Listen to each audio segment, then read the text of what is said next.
She said, I don't want to talk about it because you guys are not going to be supportive. And I said, well, we don't know. If you tell us what's going on, I'll be more than happy to help you. I do anything to help you, Yaeli. But the only thing that I need and I wanted for you is to see the happy girl that used to be. She said, I'm not a girl, I'm a boy. She was the girly girl in the house. She used to dress up as a princess. She loved to dance, sing, and she was very artistic. When she was 13, she's starting to go into social media. I noticed that she was sort of depressed because she's starting to cut in herself. The first year in high school, freshman year, she met this other girl who was going into all this situation like transgender. She was the one who was telling her that she was depressed because maybe she was not a girl. She was invited to go to an LGBT group at school. I didn't know about it. So I don't know if the schools, they supposed to let us know what's going on or not, but they never sent me any note telling me we need to talk about your daughter.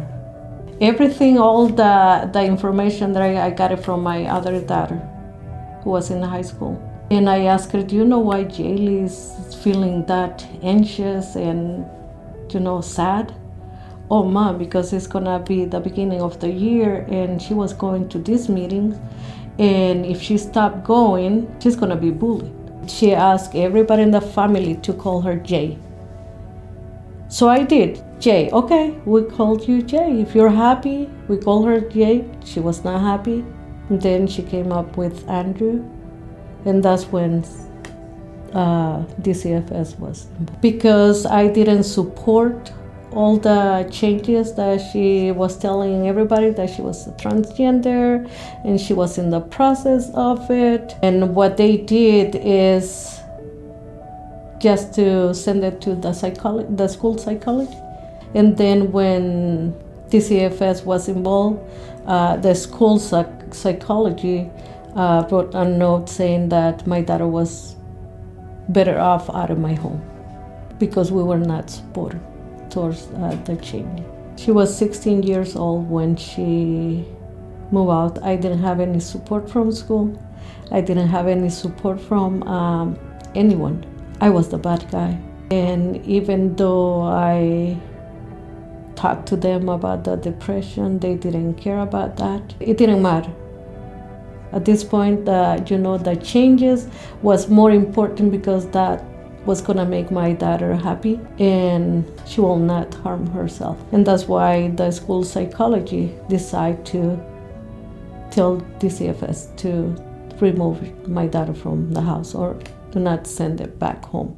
No matter how much or how long or, I spend in court following every rule that they have to visit my own daughter, it didn't matter. And it breaks my heart because to them it was like if we keep her out of your home, you have more chance to survive and she's not gonna try to commit suicide. They allow her to change her name from Yaeli to Andrew. She was taking the hormones. She was not happy. She changed her name, was not happy. She adopted a dog because that was gonna make her happy. And none of everything that they done didn't work. You wanna help her? Gave her some medical treatment. The issue is here.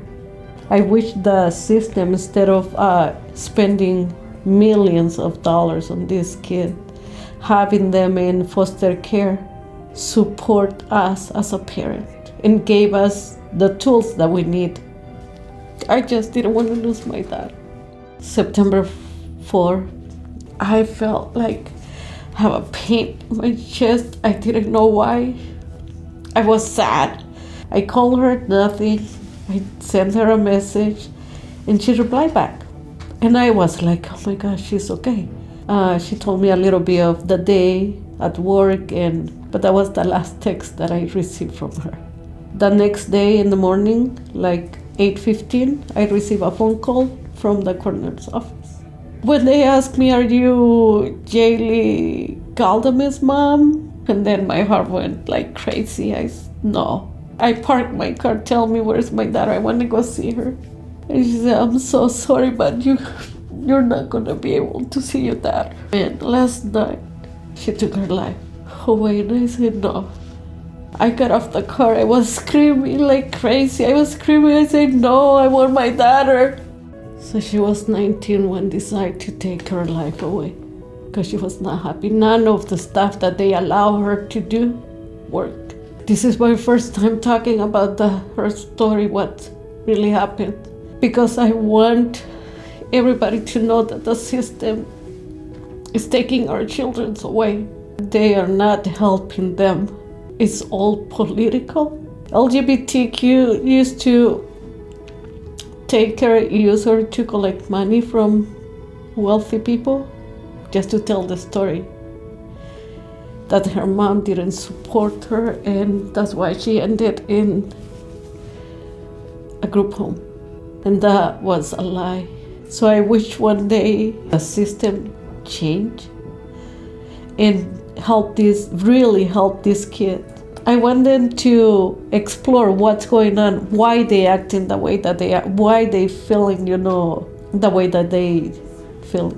And it's sad because I know that I'm not the first one. Maybe there's many parents, moms, that are struggling with this, with the school system, with DCFS. And we can't do anything with them. It's like they tied our hands to do something with our children. They take it away like they belong to them. I don't want any parent to go through this because this pain never go away.